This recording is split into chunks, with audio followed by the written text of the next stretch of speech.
Blessed love, I am the Honorable Priest Isaac.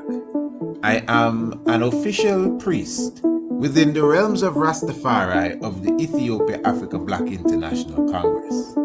I also hold a certification in the craft of ARCHAEOASTRONOMY from Politecnico di Milano in Italy. Our universe and its maker has always been an intriguing subject for humankind. Astronomy is the study of everything in the universe beyond the Earth's atmosphere.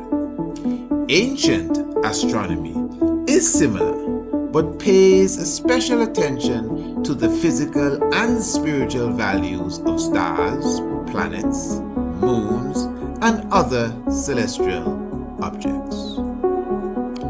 It also brings in the terrestrial component, being things on an earthly plane, such as plants, human organs, and connects them to the heavenly bodies.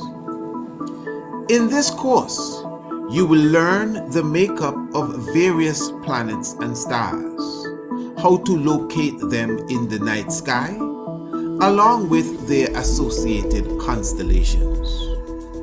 You will also be taught about the earliest civilizations known for their astronomical comprehension, namely Kush, also known as ancient Ethiopia, Kemet, called Egypt today, the Dogons, and the Bozos, as well as the civilization of Sumer. You will also learn about black holes, their nature and origin, as well as how the ancients viewed them. Ancient astronomy is the mother of archaeoastronomy and astrotheology. Both subject areas are covered by the Priest Isaac's Institute of Holistic Knowledge. Sign up today. Visit our website, priestisaacinstitute.com, or email us, priestisaacinstitute@gmail.com, for more information. Blessed love, royal family. Of course, it is a joy to welcome you once again into the nest, the tiger's nest, the tiger zone. Of course, give thanks for your presence as we glorify the life giver and the keeper of life, Negus and Agas. We give thanks for the power and might of the Holy Trinity on a wonderful day, a wonderful evening. And of course, those of us who are still basking in the energy of the double Sabbath, we are very thankful for that wonderful experience. Of course, family, the Honorable Priest Isaac here with you. And this evening, we are going to take some time to just, look at the Easter festivities that are taking place in the earth and look at it for its realistic attributes, from a realistic perspective, what it's really all about, the origin as such and the true meaning behind of it. Now, of course, at this time of the year, I think everyone knows what Easter is all about. There is a philosophy behind of it. There is a culture that surrounds it. And again, there is a supposed origin.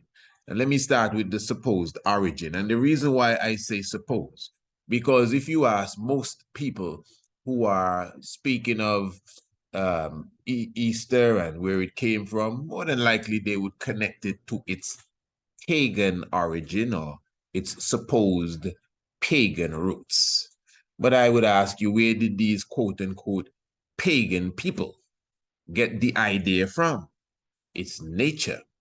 And then, as I said again, there is a philosophy and a culture behind of it, and we will be getting into all of that right now. But let me just highlight, of course, those of you who were with us from the very, very beginning, you would have received a glimpse of our newly launched or to be launched Ancient Astronomy course, certified ancient astronomy course, which we will be officially launching. I mean, it's already there. The package is well put together. What you would have just witnessed is, again, the introduction to that course. And I'm telling you, that is a well organized educational course. And I do say so myself. It's not myself alone, you know. It is the whole team here at the Priest Isaac's Institute of Holistic Knowledge, which would have put that mighty course together. And I'm telling you, it is something to speak about. But officially, we will be launching it on Sunday, the 30th day of April. You need to make sure you set some sort of reminder to make sure you're here with us. Well, first of all, you can get your link for the Zoom event, which is very important. Of course, you know how to contact us via email or our website, priestIsaacInstitute.com. Of course, email priestIsaacInstitute@gmail.com. As I said, the date, Sunday, the 30th of April. Education is the key. And we are giving you somewhat of an open house here at the Institute of Holistic Knowledge. We're going to have 3 mighty events on that day. First of all, we're going to have the international premiere of our brand new short documentary entitled Anu, the Ancient City. I gave you a glimpse of it, I think, the previous time I was here. And even before that, I gave you another glimpse. Well, family, you need more than a glimpse. I'm sure you enjoyed or full joyed the glimpse. Maybe you enjoyed the glimpse. Now come and full joy the full program on the 30th. You know, bring the young ones. This is an event for the children too. You better believe it. They're gonna be well taken in at this short documentary, only about 20 to 25 minutes long, officially produced by the young prince himself, the Honorable Prince Alamase. And of course, this is why I'm even encouraging you to make sure the little ones are seated in with you. Remember, this is a totally free event, you know. There's nothing you have to pay. All you got to do is pay attention, get your Zoom link, and sit in with us. And of course, we're going to be having an official relaunch of the International Homeschool Program. You know, relaunch of the newly updated International Homeschool Program. This is all about education. And again, the official launch of our certified Ancient Astronomy course. And our homeschool program is certified too. And the Ancient Astronomy course will be followed by an ARCHAEOASTRONOMY course, which will be followed by a astrotheological course. Definitely. So you could see we have so many things to offer, and we're going to have specials on that day. So just make sure you're with us. We're going to give you an in-depth look at, of course, what you will be receiving as a part of the Ancient Astronomy course. And of course, this is going to help lead you into astrotheology, archaeoastronomy, for those of you who are highly interested in that. Beautiful. All right. So make sure you contact us and get more information and get your links, and just be there on the 30th of April. Now, again, when it comes to this time of the year, the Easter time, again, many ones have grown up in the Easter culture, and sometimes you never really paid attention to the theology behind of it. You just know it's in some places, I think in Jamaica, and so it's all about bun and cheese. In some other places about Easter egg. In some other places about flying kites, and you go to the beach. So many of us grew up or are growing up as such, associating this time of year with these different things. Some people, when they were small, every Easter, they had to get a brand new suit. You're not wearing nothing that you ever wore before. No hand-me-downs now. There's got to be a brand. Not even Christmas and birthdays got the sort of privilege that Easter got when it comes to new clothes, shoes. Everything got to be sparkling. You understand? Not something that your brother wore last year. Brand new garbs.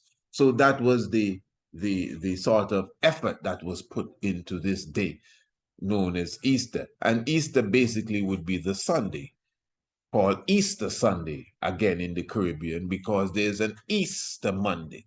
And then, of course, is the Good Friday, which brings us into the whole philosophy now and the theology.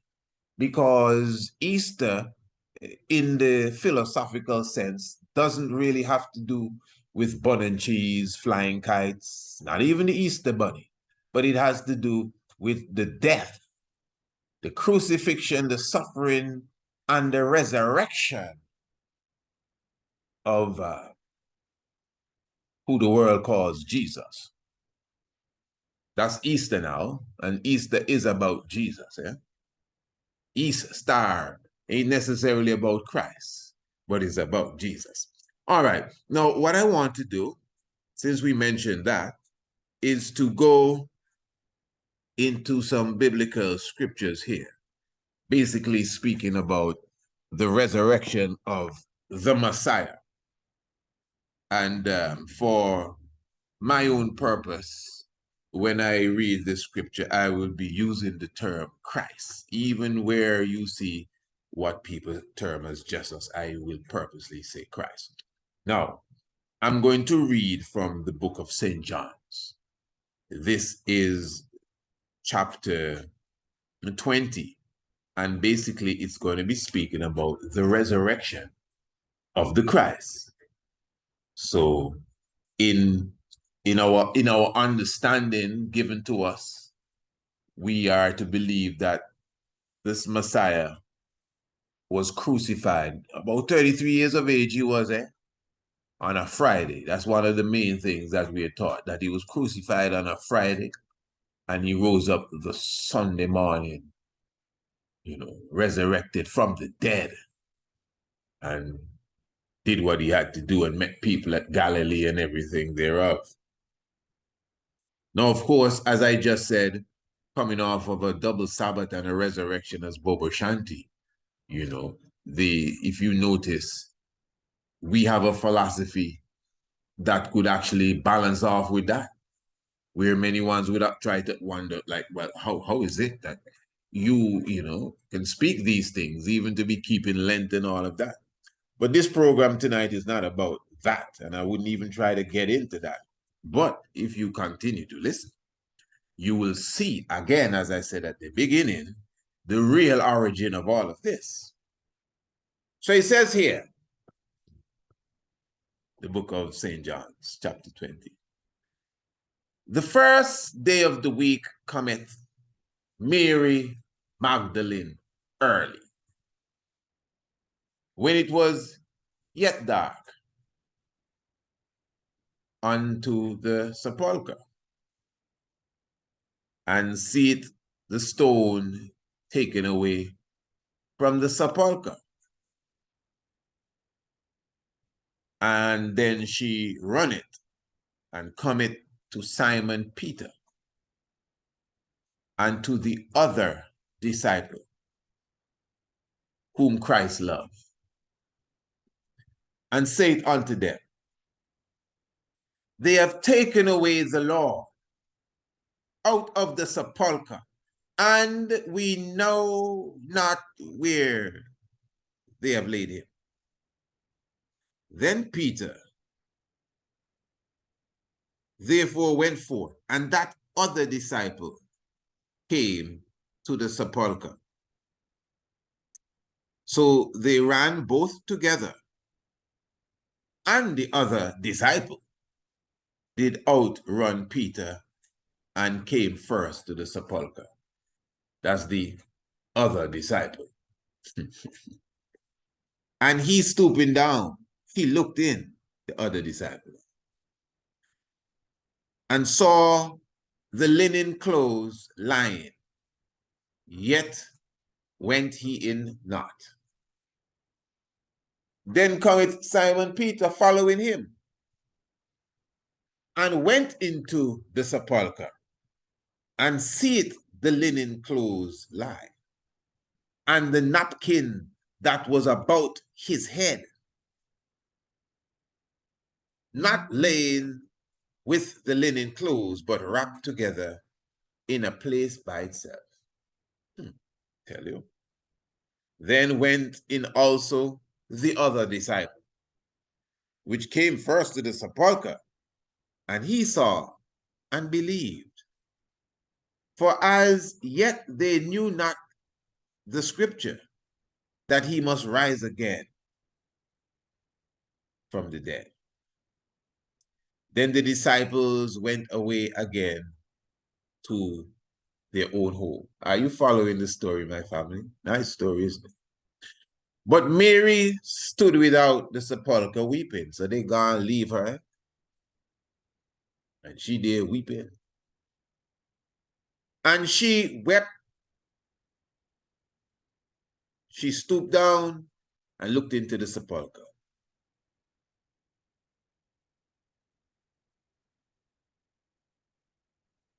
And seeing two angels in white sitting, the one at the head and the other at the feet, where the body of the Christ had lain. Then they said unto her, Woman, why weepest thou? She said unto them, Because they have taken away my Lord, and I know not where they have laid him. Then she had, and when she had thus said, she turned herself back and saw the Christ standing, and knew not that it was him. Christ said unto her, Woman, why weepest thou? Whom seekest thou? She, supposing him to be the gardener, imagine that, said unto him, Sir, if thou hast borne him hence, tell me where thou hast laid him, and I will take him away. So that's the first thing she said. Hey, if you have him, the man just come and say, Sister, why are you crying? Hey, let me tell you something. If you took him up, just tell me where he is. You could see the anxiety in her, because she already, there's no resurrection in her mind. She knows she left the dead body there, and she came back to dress it up, and somebody gone with it.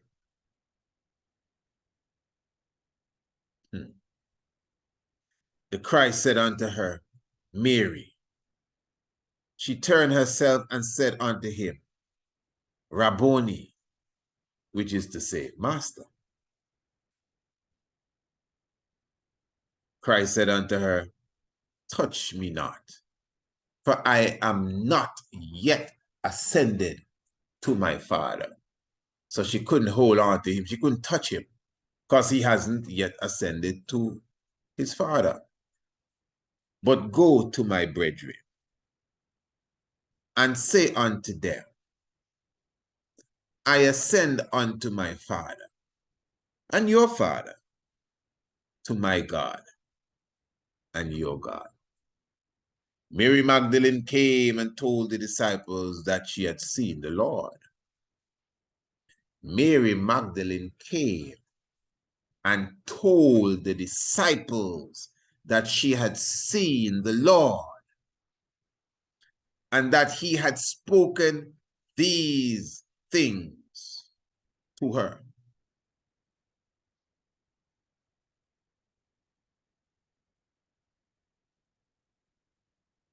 The book of Luke, chapter 24.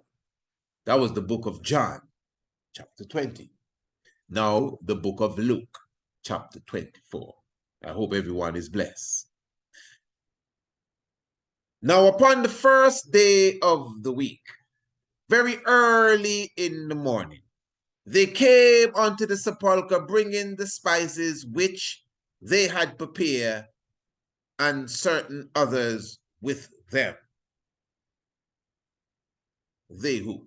What are you talking about here? They? Who is they? Because the book of John, never spoke about they. It said Mary Magdalene alone. Nobody was with her. And don't tell me the details are not important. I'm not reading the Enquirer magazine here. I'm reading the Holy Bible. Let's be very clear here. All right. So again, Luke chapter 24. Now, upon the first day of the week, very early in the morning, yes, sounds correct, they, what do you mean they, came to the sepulchre bringing spices with which they have prepared, and certain others with them, more people. And they found the stone rolled away from the sepulchre. And they entered in. What do you mean they entered in? That's not what the other story said. Well, the other story didn't say they, it said she.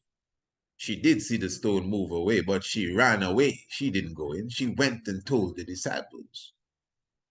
They found the stone rolled away from the sepulchre, and they entered in and found not the body of the Lord. And it came to pass, as they were much perplexed thereabout, behold, two men stood by them in shining garments. So they were perplexed.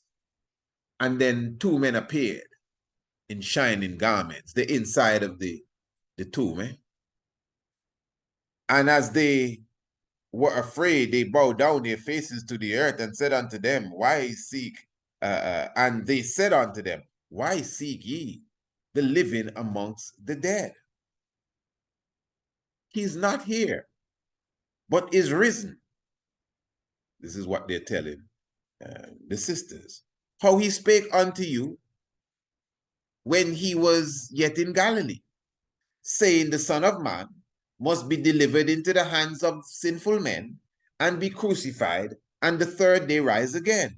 And they remembered his words. Yes, he did say that.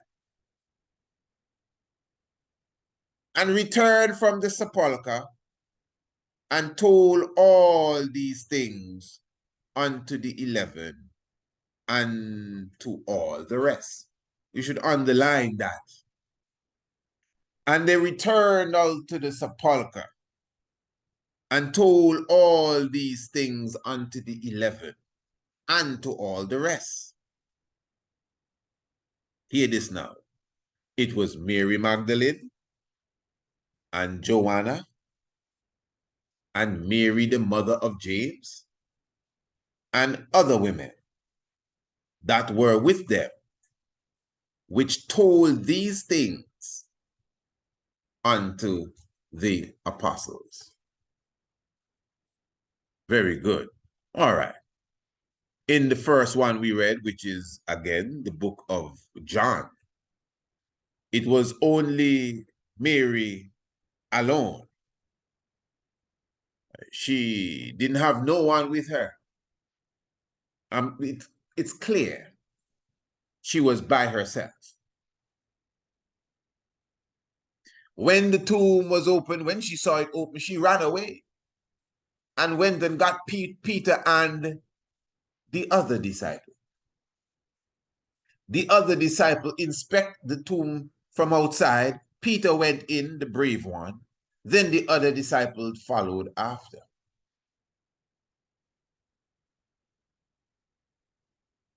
They left her there crying and say, hey, we're going home, everything blessed. Because it says they believe. And while she was crying and she looked in, she saw two men seated. This one says the two of them were standing. In fact, this one says a whole different thing. And she accused them, or well, not accused. She asked them, hey, where's the body? If somebody took him up, is it you? And then the Christ appeared behind of her and told her She even thought it was the gardener. She didn't recognize him, not because of his glowing light, and she couldn't look at his face. She thought he was the gardener, man. No offense to gardeners, but more than likely when you go to garden, you put on, maybe your rough clothes, your trousers and your farmer brown, whatever your overall, your coverall, and you go and clip some bush and prune some trees. You're the gardener. A very decent work, but it is what it is. She mistook the risen God for the gardener.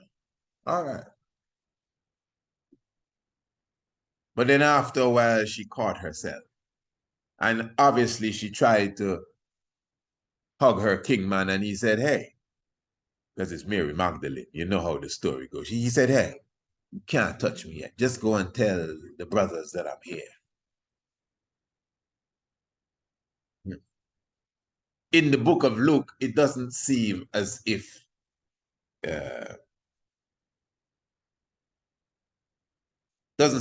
they ran into him. They got the word from the angels and they went back to the disciples and told all of them the good news. All right, no problem. Let us look at the book of Matthew. Matthew has his rendition of this very same event. Good old Matthew. St. Matthew chapter 28. In the end of the Sabbath, sounds the same, as it began to dawn towards the first day of the week, pardon me, came Mary Magdalene, Mary of Magdala, by the way, Ethiopia, came Mary Magdalene and the other Mary to see the sepulchre. That's it. What about the mother of James and the other women and Salome and them ones there? All right, fair enough. Let's just continue. Came Mary Magdalene and the other Mary to see the sepulchre. And behold, there was a great earthquake. For the angel of the Lord descended from heaven and came and rolled back the stone from the door and sat upon it. His countenance was like lightning. Wow. And his remnant white as snow. You surely ain't going to mistake him for the gardener. And for fear of him, the keepers, that's of the tomb, did shake and became as dead men. So they're dead, they're knocked out in a coma. And the angel answered and said unto the women, fear not, ye, for I know that ye seek Christ, who was crucified, which was crucified. He is not here, for he is risen, as he said. Come and see the place where the Lord lay. And go quickly and tell his disciples that he is risen from the dead. And behold, he goeth before you into Galilee. There shall ye see him. Lo, I have told you. And they departed quickly from the sepulchre with fear and joy, great joy, and did run to bring his disciples word. And as they went to tell his disciples, behold, the Christ met them, saying, all hail. And they came and held him by his feet and worshipped him. Okay, he don't seem to be like the one in John. The one in John clearly told them, well, not them. The one in John clearly told Mary Magdalene, touch me not. This one says, they came and held him by his feet and worshipped him. And you may be saying, oh, come on, brother, you can't just pick out one little thing. What one little thing? They just came and found an angel sitting on the stone. The stone that was rolled away from the tomb. They didn't even reach close enough. They saw the angel sitting on the stone. One angel too. talking to them. What we read before said that two angels appeared next to them when they were in the tomb and they were standing up, the two angels. The one before that said two angels were sitting on the tomb while Mary Magdalene alone was outside looking in. The book of Luke that says the two angels appeared standing up next to them, it was like about 10 women in there. So I'm not picking out no little points. And I haven't even reached the markers yet. In John, he said, you can't touch me. And in Matthew, they holding him up and worshiping him. And hear what he telling them, be not afraid. Everything all right. Don't be upset with me. I'm not Matthew, Mark, Luke, nor John. I didn't write this.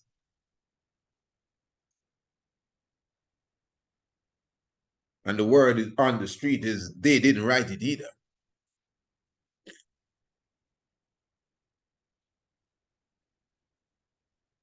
You don't have to be offended. That's not a religious statement. That's a historical account that I'm giving to you. I mean, even believers I've heard, sensible ones speak of this. Gospels that have been produced, almost a century after the fact. Right.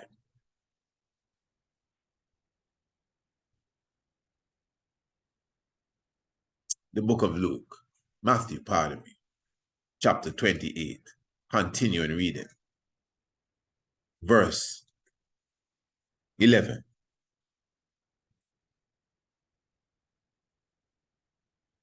No, in fact, we're done with that, man. Let's go straight to Mark. Mark chapter 16. And when the Sabbath was past, Mary Magdalene and Mary, the mother of James, and Salome had brought sweet spices that they might come and anoint him. And very early in the morning, the first day of the week, they came in unto the sepulchre at the rising of the sun. And they said amongst themselves, who shall roll away the stone from the door of the sepulchre? See? Now in the other tree, they come and meet the stone move away. That's exactly how the scripture says the stone was already moved away. The one we just read in Matthew clearly said there was an earthquake and an angel come down from heaven, move the stone away, and sit down on the stone. And when the sisters came, they saw him sitting on the stone. Now hear this. They come now in the book of Mark, and they questioning each other, which big strong man will come and help us to move this stone?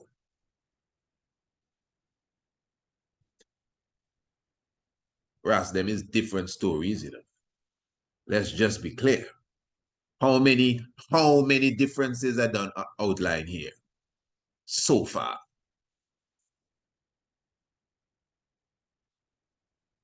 And they said amongst themselves, who shall roll away the stone from the sepulchre? And when they looked, they saw that the stone was rolled away, for it was very great. And entering into the sepulchre, they saw a young man sitting on the right side, clothed with a long white garment, and they were afraid. And he said unto them, be not afraid.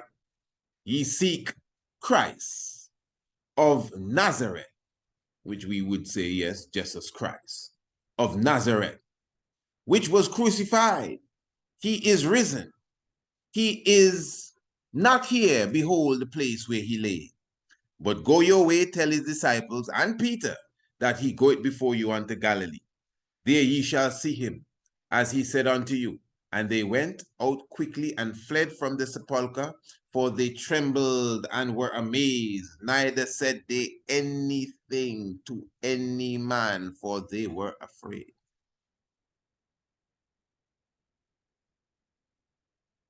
And this goes on to say, now when Jesus was risen early the first day of the week, he appeared first to Mary Magdalene, of whom he cast out 7 devils. All right. Wow. I guess that's why she's his woman. You can lick 7 devils out of somebody. Now, what I'm saying here now, I don't know if you noticed what just happened here. It clearly said that they were so afraid that they told nothing to no man. They didn't tell anybody anything. A previous scripture said that they went, they told the 11, because remember Judas already betrayed the Christ, so he not there. They told the 11 and all the others of what the angels told them. This one is saying that they didn't tell nobody anything. They keep it to themselves. Now tell me, family, come on. Let's not be dogmatic. You have 4 accounts here. We just read here in Mark, they come in and they asking, who gonna roll away the stone for us? And when they come, the stone don't roll away. But prior to that, it clearly show you that an angel came down, moved the stone, and was sitting on the stone to greet them when they came. But in the other account, nobody was there to greet them. They just went in the tomb. And they saw a man sitting in the tomb, and he explained to them what happened. Not to mention that in each account, you have different set of sisters. Now, you may say, man, that happened so long ago, and miscount and translation, people make up all kind of excuse. Translation, oh my, let's not go there. But for sure, in the book of John, it specified that it was Mary alone. And when she saw the tomb open, she didn't run in. She went back for Peter and the other disciples. And they came and went in. She didn't even go in. And they didn't see no angel. They went away. And then 2 angels appeared inside, sitting on the tomb. Then the Christ appeared to her right there on the spot, right on the spot. And when she figured out it was him and not the gardener, he telling her, you can't touch me. And next scripture say, when they met him, not there, on the way, they held him and he tell them, don't be afraid. It's all right. They held him and worshipped him.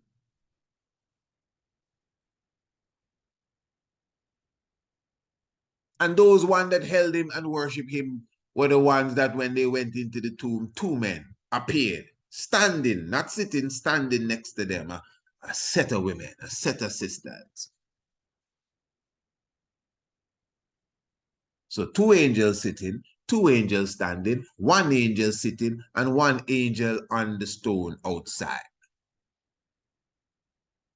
1 Mary come, 2 Mary come, 3 Mary come, Mary, Salome, and many different sisters come. 4 different accounts. One went and told everybody, the whole town they tell. One story said they didn't tell a man a thing. They kept it to themselves. One story says that he said, hey, you can't touch me. The next story say, boy, all of them hug him up. Okay. Now you may think I'm just being mischievous here.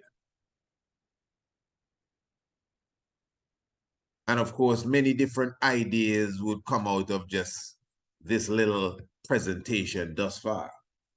Because of course, there are those of you who are saying, you see, this is why I can't deal with no Bible. Listen to all of that. Look how that story mix up. It is. It is. Anyone, I don't care if you're a Christian. You could be the Pope. You cannot tell me that that is not mixed up there. I mean, every one of the stories are different in so many different ways.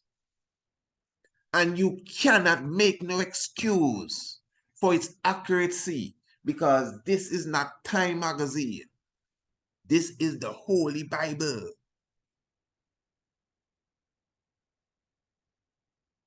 People swear on this to get into power and all sort of things. Right.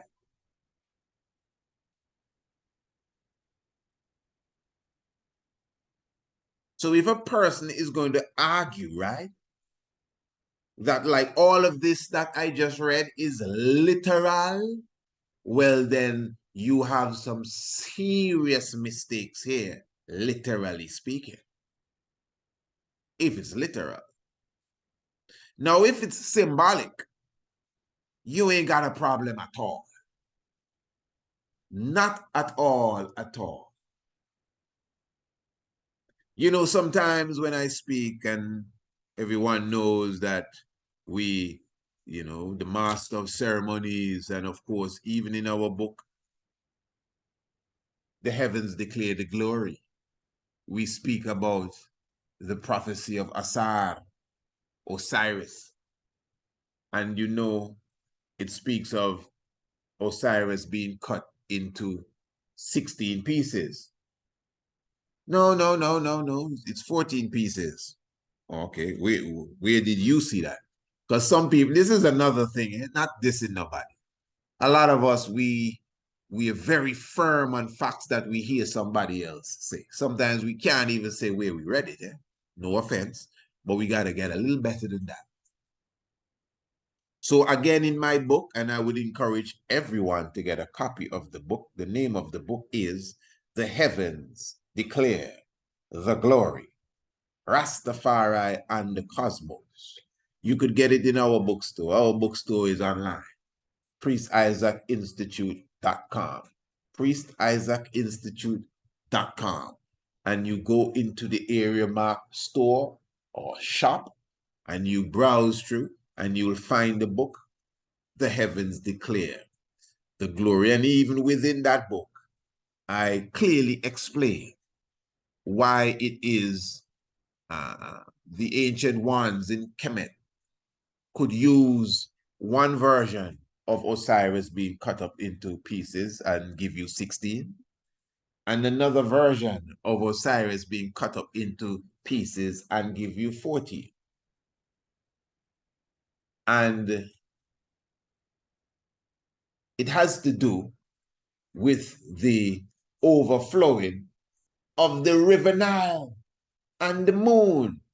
Now, this is deep because it's all about science. Now, for those who study, again, the ancient astrotheological perspective of things, you know that allegory and mythos and these things, it's not that they're not real, they're just not literal. But my perspective is that even symbolism and allegory and mythos will crystallize into reality one day. In fact, a lot of allegory and myth and all of that is historical happenings that has been put in a symbolic way. And of course, we would have done different programs and episodes highlighting this in detail. I even took the time to bring this to the Rasta Round Table so we could at least break it up into different pieces so our audience can, you know, get to that level of understanding of things and not just let us stay on this linear level all the time, because we must be able to step up into the mystic zones. So my point really here is, when it comes to symbolism, if what I just read, all that I just read for you a moment ago, right? If we had a consensus that I was reading an allegorical story, there would be no problem whatsoever in one man's version saying that one woman come, And next man version saying, who woman come? And next man version saying, a whole heap of people. And next man version saying, one angel was on a stone. And next man version was saying, two angels were inside the tomb. And next man version was saying, two were standing up. They just appeared. Nobody was in there when they went in, but they appear when they go in. But the other man saying that they were in there all the time from the time that they look in. And next man said that she hugged him up. And next man said that she couldn't touch him. The point is, in the world of mythos, not literalism. If it was literalism, I mean, that sounds like a pack of lies. Like these fellas should have come together and talk it out before anyone took up a pen and wrote anything, because that's real confusing. Listen, man, if you're going to make your religious outlook erode your sanity, that is your business. Because nobody in their right mind could just sit comfortably with them four stories there if they believe they're dealing with something that is supposed to be historically accurate, coming out of a book that is supposed to be perfectly holy. Come on, check yourself. But again, if we take the book for what it is, the solar book, Helios, holy, Helios, book, astrotheology, the heavens, the same book tell you that, the heavens declare the glory, and the firmament showing his handiworks. So again, if we are to look at it on a symbolic level, an allegorical level, of which it really is, you don't have no problem whatsoever. So you don't even have to think about getting into any conversation about Bible contradicting itself. And you know what's the worst thing here? Is that those of you in the conscious realms that are gripping on to your Bible, you yourself fail to realize that symbolism plays a serious part in that book. You're conscious, but you're still kind of lost. I'm being very serious. Still lost when it comes to understanding that symbolism, the esoteric value of the Bible. Even St. Paul says that the story of Abraham and Haggai and Sarah is an allegory. It says that right in the book. An allegory, right in the book, it says that the story is an allegory. And when I say it's an allegory, you think I'm blaspheming. Well, tell St. Paul that he blaspheming too. In fact, it's he I get it from. Yes, So family, again, I know I would have highlighted this maybe to many of you, maybe for the first time. You know, the difference within Matthew, Mark, Luke's, and John's rendition of the resurrection or the visitation of the sisters to the tomb. But in all its difference, and again, one seeing angel coming down pushing stone and seeing angel sitting on stone and angel inside and all of that stuff. I hope you get what I'm saying about enriching the mind to look at things very symbolic. That's why we do all these type of programs. This is why, you know, even understanding the heavens is very key. Now, the sun, as we know, is a very important symbol in all aspects of spirituality and, of course, religion. In anciency, in ancient cultures, the sun has always been the focus. That's why the Christ figure is called the Son of God. It's not by no mistake. Now, we never practiced sun worship. We were too intelligent for that. We understood the heavens. We understood the makeup. This is why I have been encouraging you, to enroll in our upcoming Ancient Astronomy course. This is no joke. It's not an astronomy course. It's an ancient astronomy course. So there's a historical aspect to the course that we will be launching on the 30th day of April. Make sure you get your Zoom link. So even if at this point you have not already made up your mind that I'm going to be a part of that ancient astronomy course, well, of course, once you are with us on Sunday, the 30th of April, where we will be showing you a bit more detail as it relates to the course, I am sure that you will sign up on that day for this course.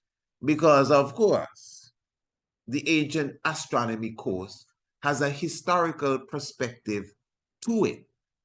And what I highlight in the course with facts and detail is that we, as the ancient astronomers from ancient Kemet and Kush and Sumer, Dendara and these ancient places, we did not only have the ability to read the heavens, but we understood what astronomy today speaks about. We already know that. Not just knew that, know that, because we are still here. So when you speak of, for example, the makeup of Jupiter, there, hydrogen and helium, and we knew that. We knew that. I'm going to prove all of that within the course, or it has already been established, but it is for us to seek out this sort of information. We already knew the weight of the planets. We knew the density of Saturn. You may hear modern astronomy saying today that Saturn is the lightest thing, that if you put Saturn in a pool of water, obviously that would have to be a very big pool, Saturn would float because of its density. We knew that. I mean, family, I think all of you know by now that the Dogon people was seeing stars that modern astronomy just discovered a few decades ago. These fellas have to send machines, they say, machinery, I should say, pardon me, up into deep space to take pictures deeper into space to show you things that we have been seeing hundreds of years ago, thousands of years ago, tens of thousands of years ago. And this is the rich knowledge you will get when you enroll into that course, the Ancient Astronomy course. Now, I've been saying that it is for adults. It is really for adults, It is not a homeschool program, but yet still it is designed for any maturing mind, for sure. So if you have teenagers, and even if you're little babies, can even sup on the Ancient Astronomy course. Now, so the point is that the sun has always been that symbol of the Creator to us. We made the conscious decision to bring the sun into that sphere. We didn't realize that the sun was the Creator. Not because we were cavemen and we see this bright light coming every day. And of course, when it comes, the whole world wakes up. We had, hey, that got to be the God. No, we knew better than that. We had great understanding. We knew of the black hole in the center of the galaxy. So how on earth are we going to be worshiping the sun? Ra. No, but we had the comprehension of what is known as the apparent movement. Any ancient astronomer or student of astronomy must understand actual movement and apparent movement. Now, astronomy or astrotheology, I should say, leans a lot on the apparent movement. Herein enters the zodiac belt and the sun going through the path of the ecliptic, which is the very same zodiac characters. The very same sun. When it comes to astrophysics, we understand how the sun deals with the planet and the whole solar system. The solar system itself is the system of the sun, the solar. Solar, S-O-L, sol is sun. And A-R, turn it around, you get Ra. Ra, the sun, Sol, Ra. You know, that is where you really get the Amun Ra, Amun Ra. Ra is the Sol, Sol, Amun, Solomon.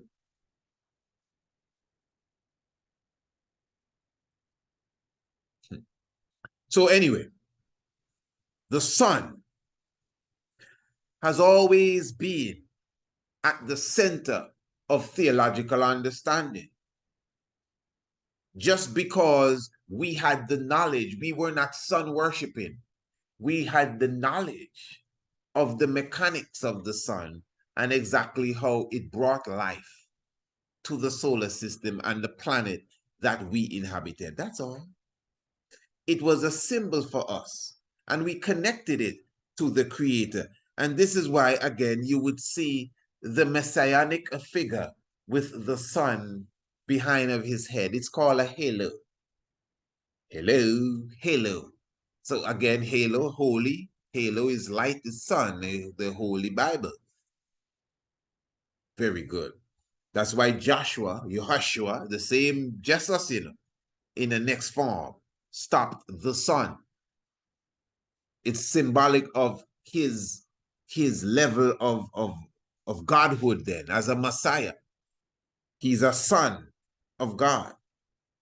This is why you would see another son of God figure, the Akhenaten, related to what?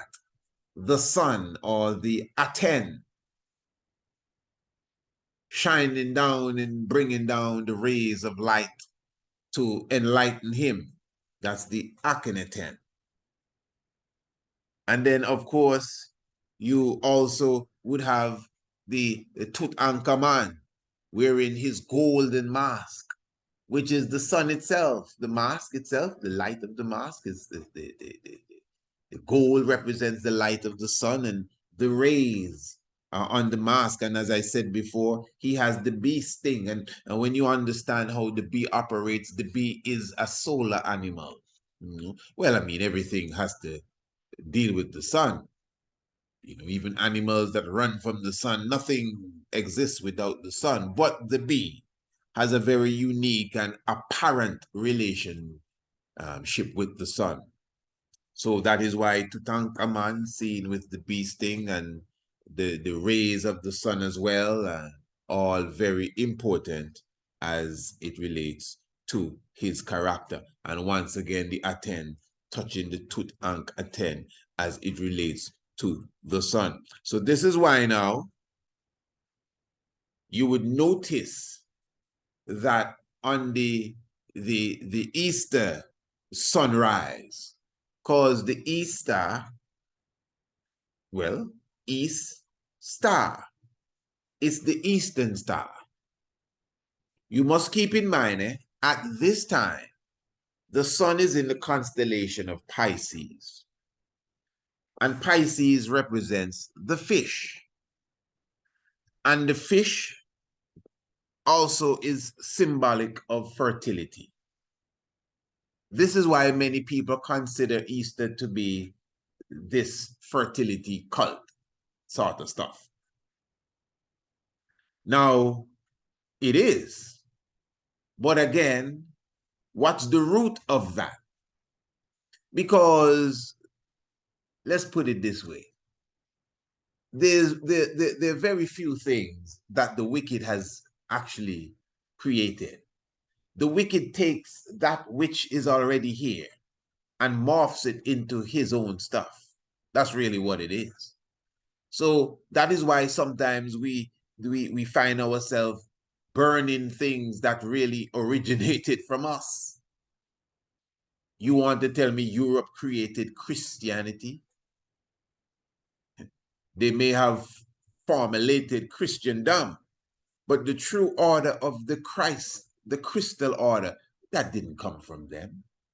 And the stuff that we call Christianity today, even in its paganic, wicked form, its template, that's why it stands on moral values, its template is obviously African.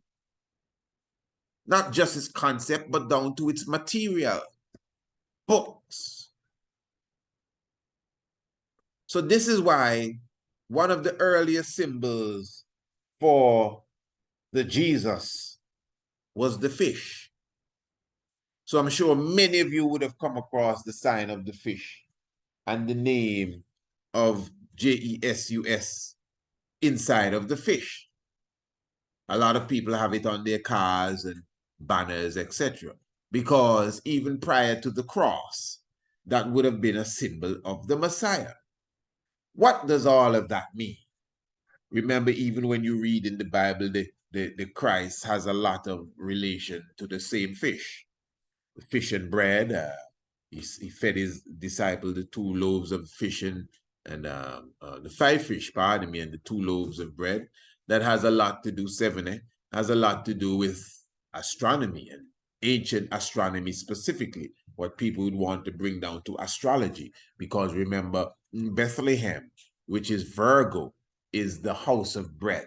Let me say that again. Bethlehem, which is Virgo, is the house of bread. And of course, Virgo is to the total opposite of Pisces, which is the house of fish. Pisces is symbolic of the spiritual, and Virgo is symbolic of the physical. This is ancient astronomy that I'm giving to you, my family. So Pisces now, which is the fish once again, is symbolic of the Pisces age. That is why the sun is in Pisces even now, as we are basically in the time of spring, the time of the equinox. We just came from the 21st day of March, which is the spring equinox. At that time, the sun was, still strongly in Pisces, as it's now moving to another constellation as such. But remember, that is what determines the age that you're in, where the sun is on the 21st day of March. And again, the sun on the 21st day of March is still in Pisces. I would agree that we are moving closer to the Aquarius age, but we are still feeding off of the Pisces age. The vast majority of our energy is Pisces age energy. We do have Aquarius age energy with us right now at a high percentage too, over 30%. But you cannot determine or definitively say, I should say, that we are in the Aquarius age. That is a misstatement. You need at least a next 500 years, believe me, to say definitively we are in the Aquarius age. Man, in the next 300 years, we will still be balancing. By that time, we will be balancing Pisces and Aquarius. I'm not asking you. I'm not guessing. I'm not emotional about this. All right. I'm talking about accuracy of mechanics as it relates to the geometry of the heavens. So the point I'm making is that the fish was always the symbol. That's what I'm saying. So you notice around Easter, fish is a serious thing. Like for example, a Good Friday, fish is a serious thing. A lot of fish frying. In fact, during the time of Lent, those who do Lent, because they're fasting, a lot of people stop eating meat and a lot of things. And as a principle, they only eat fish. So fish is very symbolic of this time. Those who know of Bobo Shanti, enough Bobo Shanti eat fish. I don't even want to get into that right now. Not me, You know me. I don't eat no animals. I wouldn't encourage nobody to be eating nothing with eyes and teeth. I'm crazy. Man, I'm not into them things there. But anyway, but during the Lenten time, they're not supposed to eat anything from the sea, including the fish. But it's specifically the fish, Man saying this the sea and maybe run go in the river for some river. Yeah, but so the point is the Pisces age is really what's standing out here. Again, the fish. Now, you see, remember the sun.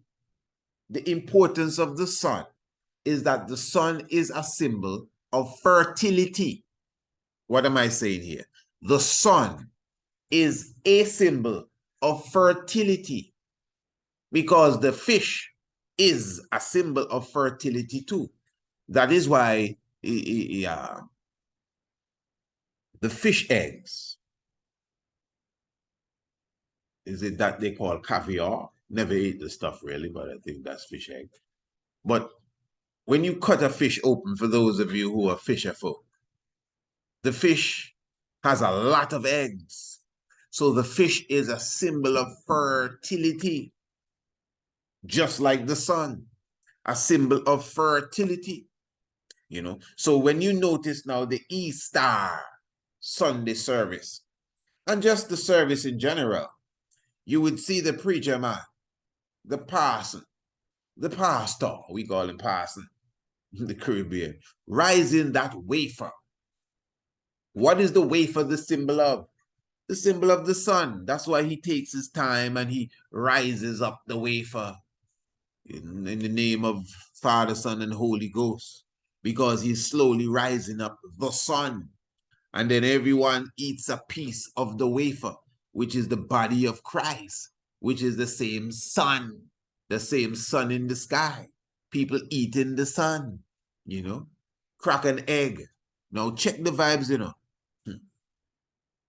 You crack the egg and you get sunny side up. When you bust the egg in the frying pan, the egg look like the sun. Easter, you wonder why the bunny come with the egg. I come into that soon. Think this is a joke. So even when you look at the hat of the Pope, you notice the Pope's hat looks like a fish with its mouth open. You notice the Pope's hat look like a fish with its mouth open. Check it? The Pope's hat. Because the fish, again, as we said, the fish is an old symbol for the Christians. And they held on to that symbol of the fish specifically because of the age, supposedly, of that Messiah, the age in which he came, the Pisces age. And I will repeat, that is why even when he resurrected, he had broiled fish and honey. He never usually had broiled fish. We always hear about fried fish, but they specify broiled fish. What's so specific about it? But it's all fish. This is why he would be friend fisherman. The disciples, fishermen, all a part of the Pisces age. So you have this fella here with the mitre, I think they call this here, in looking like a barracuda or something there. You know, one of them salmon. Yeah, coming out of the water. So now, again, this is why you see the Easter bunny with the egg. Some people will tell you, oh, the Easter bunny and the Easter egg don't have nothing to do with Easter. Oh, yes, it does. Yes, it does. Don't try to separate them. Yeah. Easter is not no holy thing, you know. Easter is, just as some of you know, a pagan tradition which observes nature. This is where I'm getting at. There's nothing wrong with nature. That is why even as Bobo Shanti, you see us keep the fast during the same time. It's not that we following these fellas here. They doing their own stuff. They imitating us. So because we grow locks mean we imitating the Indians? No. They imitating us. We can show you on the glyphs that we had locks before India was even India. And we are the first Indians too, eh? We are the ones that wrote the Sanskrit. We are the ones that brought in the yoga, the Hathor yoga, the ancient yoga from Kemet. That's us. The Kemetic yoga, they call it today, but that is us. All of yoga is us. We were the ones that went to China from the same India and taught them Kung Fu. Bodhidharma was our name at the time. And we were not an Indian as Gandhi and them kind of Indian. We were Indian as how we are today as Africans. So when you can comprehend even that and how important it is to, make that connection to show that everything comes from nature. That is why our so-called deity and gods are called the Neter. Medu Neter is Mother Nature.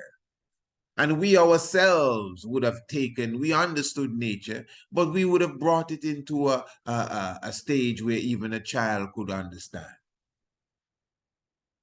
That's why hieroglyphs and these things that are so deep and big now, like wow, and wow, that's almost like for the kindergarten students. So we could give them some characters so that they know that this character represents the wind, this character represents the Nile, this character represents the sun, and all of that. That's how we taught the children.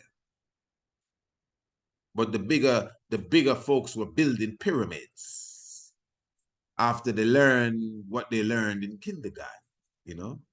Let me get this fella here off the screen. What's going on? So anyway, the point is, so the fish is a symbol of fertility.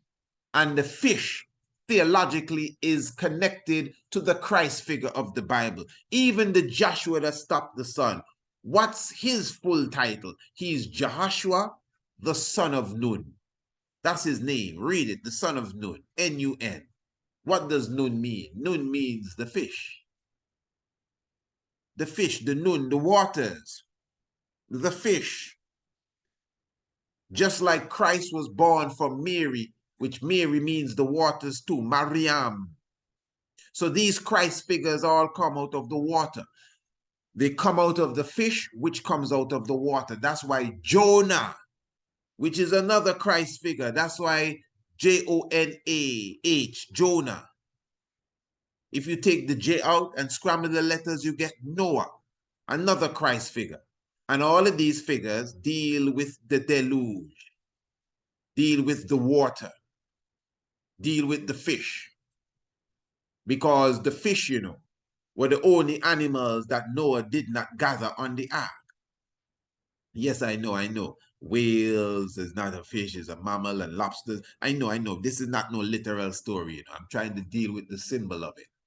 That's why when you see the Nun in ancient Kemet holding up the boat, you see the fish swimming with the Nun.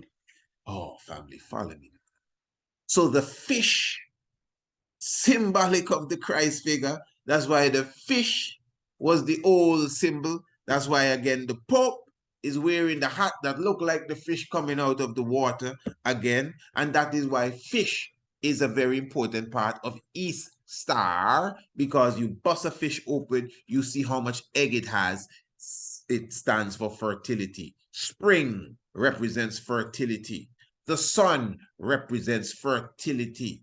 The rabbit, everybody knows that bunny rabbits multiply very fast. Not arithmetic, In fact, that is why on the cartoons you see the bunny rabbit behind the typewriter. Because they calculate, they do their mathematics very fast. They add very fast. They multiply very fast. That's the bunny rabbit. That's why the bunny rabbit is seen with an egg during this time of the year, because the bunny rabbit, like the fish, very fertile. And what is an egg? The symbol of fertility. So it is all East Star, the sun, Eastern Star. So you take the same egg again, crack it, fry it, sunny side up. Sun, egg, fertility. Bunny, rabbit, fertility. Bunny and egg, fertility. Fish, fertility. Pisces age. So the sun now is in the Pisces constellation. So I'm showing you, the sun being in the Pisces constellation is not a pagan ritual, it's just nature.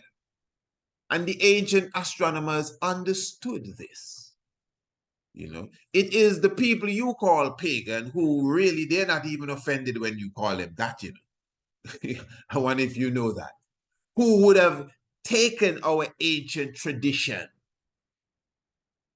and morph it into their own stuff that they have.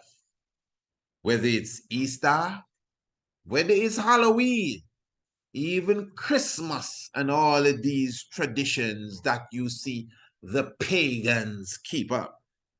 And I will repeat, these people from Northern Europe, behind the Alpine, in the snow, when you call them pagan, they're not offended. That's their name. That was their name, pagan.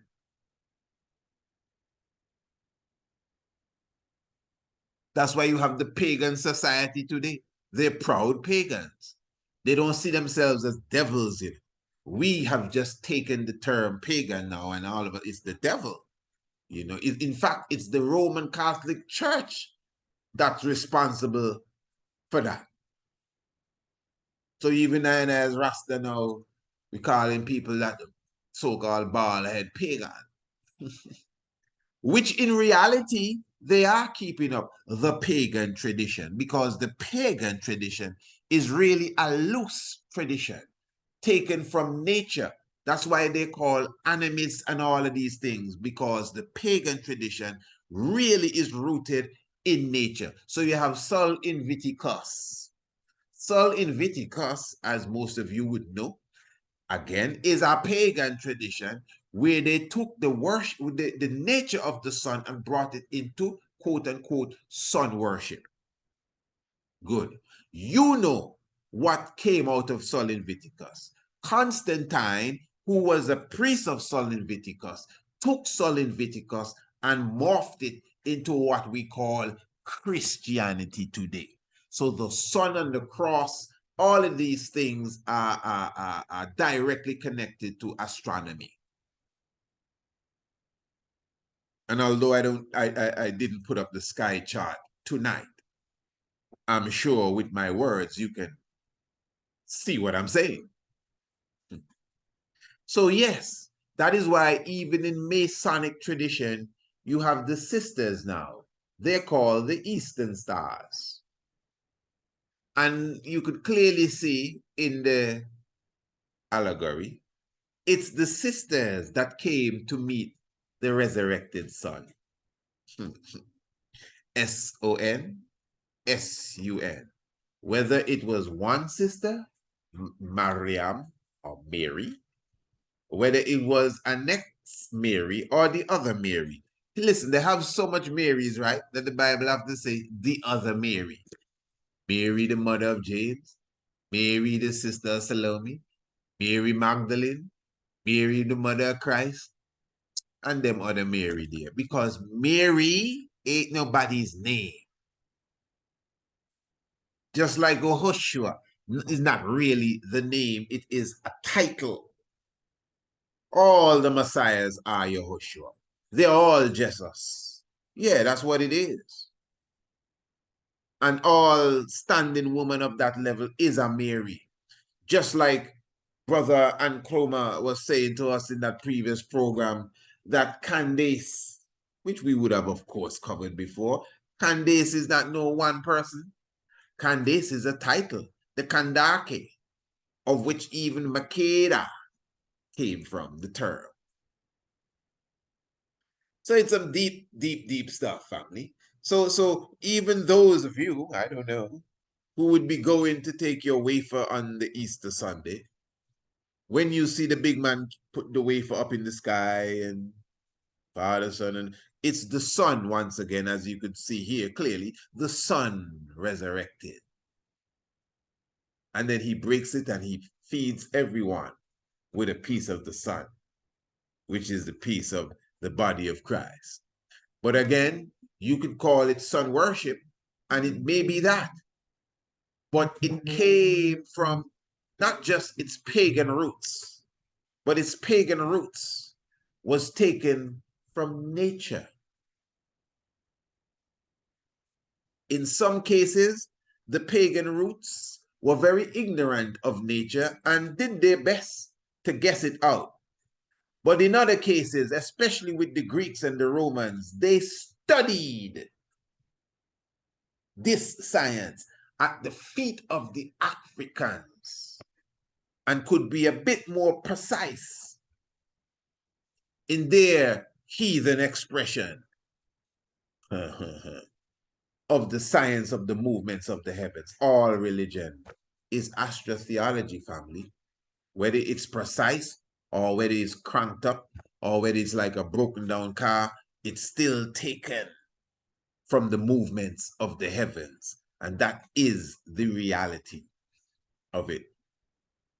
So what I'm going to do, family, let me just share this with you one more time before we seal up this evening. Check this out.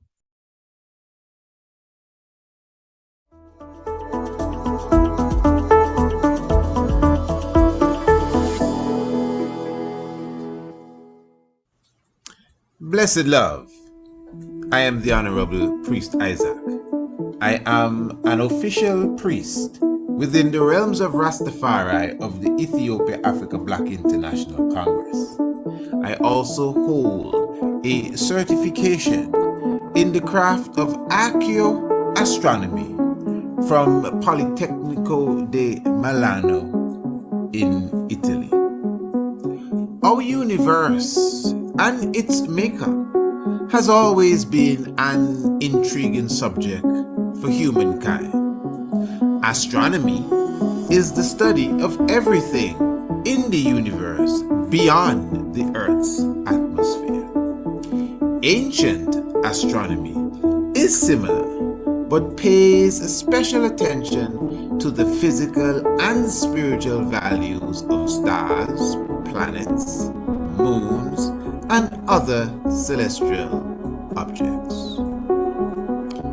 It also brings in the terrestrial component, being things on an earthly plane, such as plants, human organs, and connects them to the heavenly bodies. In this course, you will learn the makeup of various planets and stars, how to locate them in the night sky, along with their associated constellations.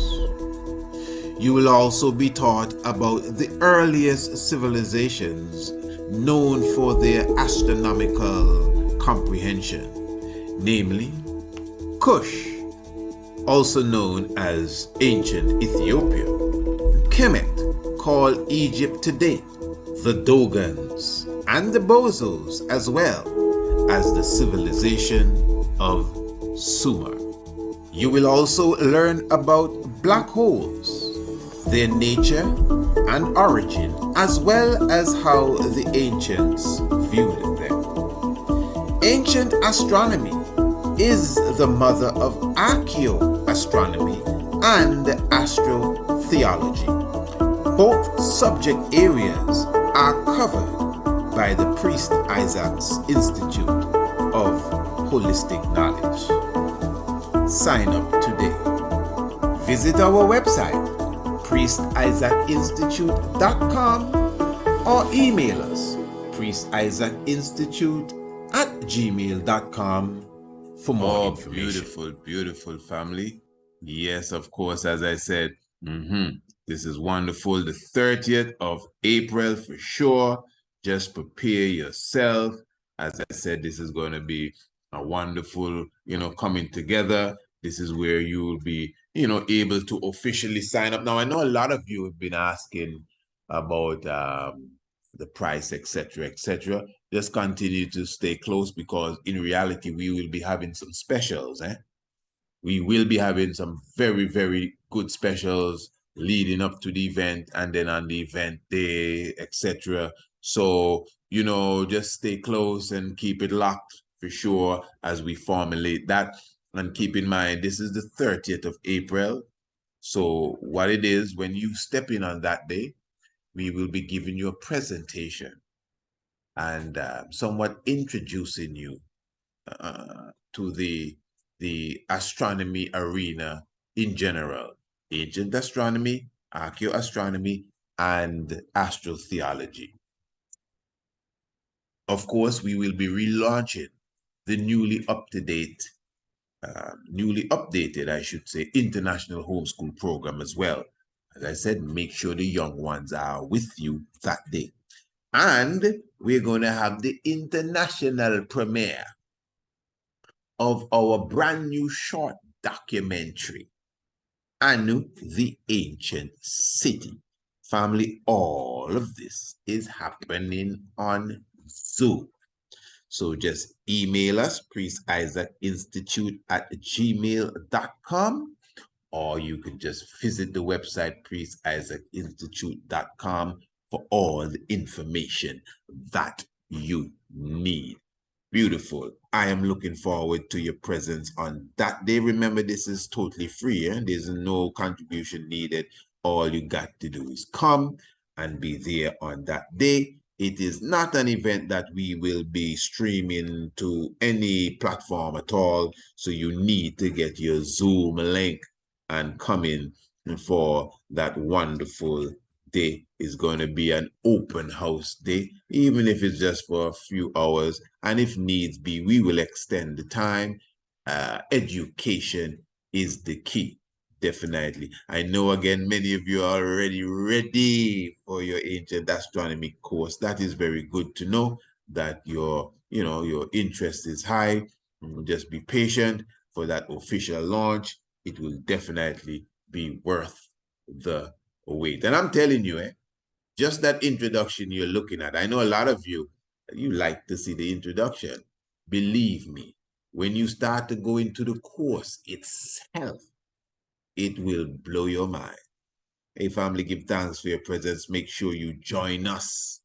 Radio Anu for the Tiger's Nest, talking about the Tiger's Nest each and every Monday, Tuesday, Wednesday, and Thursday, 7 p.m. sharp. I will seal it at that. Give thanks for your love. Give thanks for your presence, and give thanks for all of you who support and definitely, contribute and patronize and just make sure that you're with us. We appreciate, love it to the fullness. King Emmanuel VII, Adonai God, Jah Rastafari. Blessed love.